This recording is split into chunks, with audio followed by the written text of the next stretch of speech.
I've always heard the rumination, the voice, the lamenting, and it really what happened. I noticed around the same time my son was born, I put this pressure on myself to be more than perfect. 'Cause now my father's perfectionist, my mother's a critic. Okay, so I'm not no blaming. Just I'm telling you this is why how I was the teachers I was raised by. So I had this self critic in me all the time since I was a kid. And I'll never get my mother said our puppy was going in, or not a puppy, it was actually a dog at that point. Our dog swallowed a Super Bowl. He was a yellow lab mixed with a golden retriever, something like that.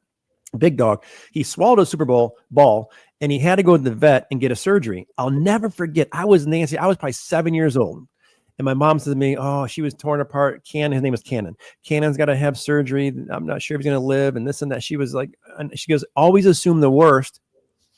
So you're never disappointed. Oh, no, Mom. And that was like, boom, that was it. And so there you go. Yeah. That's the mindset I had. Always assume the worst. So you're never disappointed.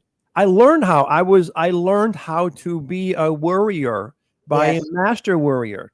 So you're asking me, was I always like that?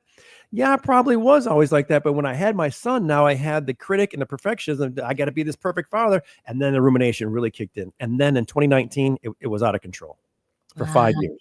Wow, wow, wow. Well, one of the ways, we look at overthinking and that kind of overthinking, the worrier, the catastrophizer is that catastrophizer is really trying to protect us. It sounds so counterintuitive, but to make sure we're never blindsided, we're never disappointed, we're never caught off guard. Like my mom said, right? There you go. Exactly.